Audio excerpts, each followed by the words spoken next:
శ్రీమాత్రే నమః. చాలామంది జాతకాల విషయంలో కొన్ని సందేహాలు ఉన్నాయి. ఏంటంటే మా కాలంలో జాతకాలు చూసి పెళ్ళిళ్ళు చేసినా చూడకుండా చేసినా వాళ్ళు ఆనందంగా ఉండేవాళ్ళు. ఇప్పుడు జాతకాలు చూసి అన్ని కుదిరి చేసినా సరే వాళ్ళిద్దరూ విడిపోతున్నారు కొన్ని రోజులకే అనే ప్రశ్న చాలా మందికి ఉంది.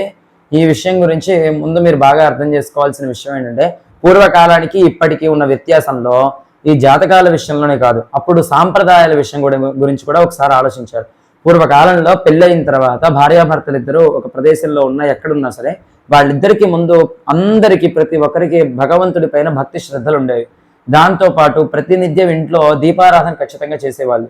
దేవుడికి ఇంట్లో తులసికోట దగ్గర దీపం పెట్టడము, పూజా మందిరంలో దీపారాధన చేయడం, గడపలకి పసుపు పెట్టడం, ఈ మూడు విషయాలు ఖచ్చితంగా ప్రతి ఇంట్లో చేసేవాళ్ళు. వీటితో పాటు కులదేవతను ఆరాధించడం, దేవతలకు ఎప్పుడైనా పొంగళ్ళు పెట్టుకోవడం, ఇవి పల్లెటూరులో ఏమీ తెలియని వాళ్ళు కూడా చేసే ప్రక్రియలు అనమాట.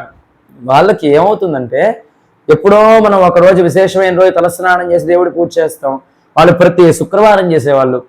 అలా మగవాళ్ళు ప్రతి శనివారం తలస్నానం చేసేవాళ్ళు. అంటే పూర్వకాలంలో ఇప్పుడు వాళ్ళందరూ మూఢనమ్మకాలను కొట్టిపడేస్తే ఈ జాతకాల ప్రస్తావన లేని రోజుల్లో ఇవన్నీ చేయడం వల్ల ఏమైందంటే, అప్పట్లో ఈ భగవంతుని ప్రతినిత్యం అర్చిస్తారు కదా, భగవంతుణ్ణి వీలైనంత వరకు మనస్సులో ఎప్పుడు నిలుపుకొని ఉంటారు. అందుకే ఇప్పుడు దేవుడి సినిమా ఎప్పుడో 2 సంవత్సరాలకు ఒకటి వస్తే, పూర్వకాలంలో దేవుడి సినిమాలు ఆ పౌరాణికం అవే ఎక్కువ వచ్చేవి. అంటే భగవంతుడి యొక్క చింతన ఈ కాలం కంటే కూడా అప్పట్లో ఎక్కువ ఉంది. మనకేమనిపిస్తుంది అంటే, ఇప్పుడు ఇంకా పెరుగుతున్న ఆలయాల్లో రద్దీ ఎక్కువ అవుతుందని మనం ఇప్పుడు అనుకుంటున్నాం, కానీ పూర్వకాలంలో ఉన్నంత భక్తి ప్రపత్తులు ఇప్పుడు లేవు. ఇప్పుడు భగవంతుడితో వ్యాపారాలు మొదలైతే అప్పుడు నిజమైన భక్తి ఉండేదన్నమాట ఆ రోజుల్లో.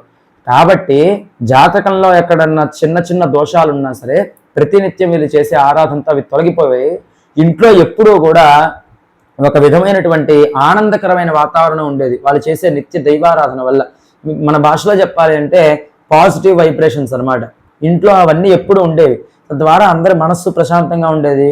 భార్యాభర్తల మధ్య కూడా ఒకళ్ళ మాట ఒకళ్ళు వినే అవకాశం ఉండేది. భగవంతుడి అనుగ్రహంతో ఉన్న చిన్న చిన్న దోషాలు తొలగిపోయాయి. ఇప్పుడు అది ఆ రోజుల్లో పరిస్థితి అదనమాట. ఇప్పుడు ప్రస్తుతమైన పరిస్థితులు చూడండి. ఈ కాలంలో జాతకాలు చూసి చేయడమే ఖచ్చితంగా 100కి 100% ముఖ్యమైన విషయం. ఎందుకంటే జాతకాలు చూసి చేస్తేనే విడిపోతున్నారు. ఇక చూడకుండా చేస్తే ఎలా ఉంటుంది చెప్పలేని పరిస్థితి. అయితే చూసి చేసినా చూడకుండా చేసినా ఇప్పటికైనా సరే ప్రతినిత్యం భగవతారాధన ఖచ్చితంగా చేస్తే వాళ్ళకి కూడా 90%, దాదాపు 99% ఉన్న దోషాలన్నీ కూడా తొలగిపోతాయి.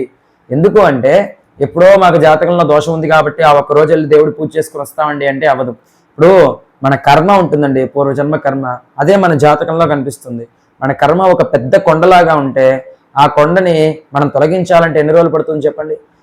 మీకున్న బలమంతా ఉపయోగించి దాన్ని నెడితే కొండ ముందుకు జరుగుతుంది తప్ప కొండంతా కూడా కూలిపోదుగా.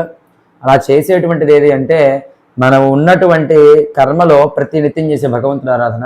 ఆ కొండలో ఉంటే ఒక్కొక్క రాయిని తీసుకొని ఒక్కొక్క రోజు విసిరేసి ఆ కర్మని కరిగించుకోవటం అని అర్థం అనమాట. ఆ విధంగా ప్రతినిత్యం భగవంతుడి ఆరాధన చేసే వాళ్ళకి ఇప్పటికైనా సరే చిన్న చిన్న దోషాలు ఏమన్నా జాతకంలో ఉంటే అవి వాళ్ళని ఏం చేయలేవు. అయితే ఇప్పుడు పరిస్థితులు ఎలా ఉన్నాయి చెప్పండి. వివాహం చేసుకున్న తర్వాత ఇద్దరు ఎక్కడో వాళ్ళ ఉద్యోగరీత్యా ఏదో ప్రదేశాల్లో ఉంటారు. అక్కడ ఎలా ఉంటారో ఎవరికి తెలియదు. వాళ్ళు ముఖ్యంగా అక్కడ దేవతారాధన దీపారాధన అనేది 100కి 100% ఉండదు. ఎక్కడో ఒకళ్ళు చేసినా ఏదో వారానికి ఒకసారి చేస్తారు. ప్రతినిత్యం వాళ్ళకి సమయం ఉన్నా లేకపోయినా దేవుడి దగ్గర దీపారాధన చేసి కడ్డీలు వెలిగించి హారతి ఇచ్చే 5 నిమిషాలు కూడా వాళ్ళకి జీవితంలో కుదరదనమాట. ఎప్పుడైనా సరే ఎక్కడైనా సరే ఒక విషయం గుర్తుపెట్టుకోవాలి. కనీసం ఒక 10 రోజుల పాటు దేవతలకి దీపారాధన చేయకుండా ఉన్నావు అంటే ఆ ఇంట్లో అందరికంటే ముందు దుష్టశక్తులే ప్రవేశించాయని అర్థం. అలా ఉన్నప్పుడు ఇప్పుడు మనకి ఎలా అయితే మనకు ఆ వాతావరణం కావాలి, మనం ఆనందమైన వాతావరణం కోసం ఇక్కడ నుంచి మనం ఉన్న ప్రదేశం నుంచి వేల కిలోమీటర్లు ఇతర దేశాలకు కూడా వెళ్ళి ఎలా ఆస్వాదిస్తామో అలానే దుష్టశక్తులకు కూడా వాటికి కావాల్సిన రిక్వైర్మెంట్లు వాటికి ఉంటాయి అన్నమాట.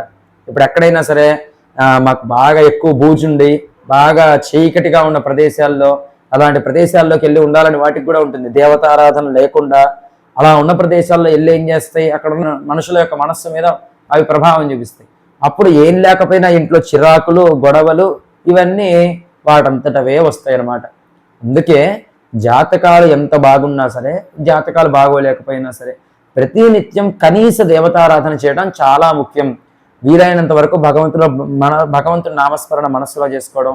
దీపారాధన చేసి నైవేద్యం పెట్టడానికి ఎంతసేపు పడుతుంది చెప్పండి? ఇలాంటివి చేస్తే జాతకంలో చిన్న దోషాలు ఉన్నప్పటికీ కూడా ఆ దోషాలన్నీ ఏం చేయలేవు.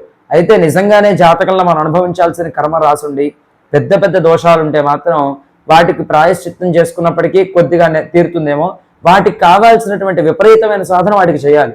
అయితే వీలైనంత వరకు భార్యాభర్తల మధ్యలో చికాకులు లేకుండా, ఇంట్లో కుటుంబంలో గొడవలు లేకుండా, పిల్లలు వినట్లేదు మాట, పెద్దవాళ్ళు వినట్లేదు, ఇవన్నీ రాకుండా ఉండాలి అంటే ఆ నిత్య దేవతారాధన, నిత్య దీపారాధన ఖచ్చితంగా చేయగలిగితే ఆ ఇంట్లో వీలైనంత వరకు ఇలాంటి సమస్యలు వచ్చేటువంటి అవకాశం లేదు. ఎన్ని ఉన్నా సరే భార్యాభర్తలు మనశ్శాంతిగా ఉంటారు. ఇది అప్పటికి ఆ పూర్వం రోజులకి ఇప్పటికీ ఉన్నటువంటి వ్యత్యాసం అనమాట. ఇక్కడ ప్రభావం జాతకాల గురించి కాదు, మనం చేసేటువంటి సాంప్రదాయాల్లో వచ్చిన మార్పు, ఆచారాల్లో పద్ధతుల్లో వచ్చిన మార్పు. ఇది కనుక బాగుంటే పూర్వం రోజుల్లో జాతకానికంటే ముఖ్యంగా భగవంతుని నమ్మేవాళ్ళు, ఇప్పుడు భగవంతుడి కంటే ఎక్కువగా జాతకాన్ని నమ్ముతున్నాం. అది వ్యత్యాసం. భగవంతుడి అనుగ్రహం ఉంటే మన కర్మను సైతం మార్చుకోవచ్చు అని పెద్దవాళ్ళు ఎంతో మంది చెప్పారు. అంటే మన కర్మ అనేటువంటిది ఏది జాతకం యొక్క, మన కర్మకి స్వరూపం జాతకం. ఆ జాతకాన్ని కూడా మార్చుకునేటువంటి శక్తి భగవంతుడి అనుగ్రహంతో మనం పొందొచ్చు. మనం ఆ విషయాన్ని పక్కన పెట్టి ఈ జాతకంలో ఏం చేస్తే బాగుంటుంది, ఏ శాంతి చేయాలి అంటే భగవంతుడు మనకి కేవలం మన జాతకంలో ఉన్న తప్పుల్ని దిద్దుకోవడానికి భగవంతుడితో, ఇందాక నేను చెప్పా కదా, అలా వ్యాపార నిమిత్తం మాత్రం వాడుకునేటువంటి ఒక వస్తువు అయిపోయాడు భగవంతుడు అంటే ఈ కాలంలో. పూర్వం రోజుల్లో పద్ధతి అలా ఉండేది కాదు. పొద్దున్న లేవగానే ఆడవాళ్ళు కానీ మగవాళ్ళు కానీ ఇప్పట్లాగా కూర్చొని గంటలు డెబిట్స్ పెట్టి ఇవన్నీ చేసేవాళ్ళు కాదు. సరే ఓపిక లేక ఉదయం 8కో 9కో మనం నిద్ర లేచినా మనం స్నానం చేసి కనీసం దేవతారాధన చేయటం అనేటువంటిది మన ఉద్యుక్త ధర్మం. ఇది ప్రతి ఒక్కరూ పాటించగలిగితే ఖచ్చితంగా భగవంతుడి అనుగ్రహంతో వీలైనంత వరకు ఎంతమంది పాటిస్తారో వాళ్ళందరూ చూడండి, ఖచ్చితంగా మీ జాతకాల్లో ఎన్నో సమస్యలు ఉంటే వాటిలో 90% సమస్యలు మీ దగ్గరికి కూడా రాలేవు. నిజంగా మనకి రాసి పెట్టి ఉంది, అనుభవించాలి అన్న కర్మ తప్ప మిగిలిన సమస్యలు ఏవి కూడా మనల్ని ఏం చేయలేవు. కాబట్టి ఈ విషయాన్ని అర్థం చేసుకొని జాతకాల కంటే ఎక్కువగా భగవంతుడి పైన మనస్సు నిలిపి పూర్వం ఎలా అయితే ఆచార సాంప్రదాయాల వ్యవహారాలను పాటించారో అలా ఇప్పుడు పాటించగలిగితే అప్పుడు వాళ్ళు జాతకం చూసుకోకుండా పెళ్లి చేసుకొని ఆనందంగా ఎలా ఉన్నారో ఇప్పుడు కూడా మనం అంతే ఆనందంగా ఉండొచ్చు. శ్రీమాత్రే నమః.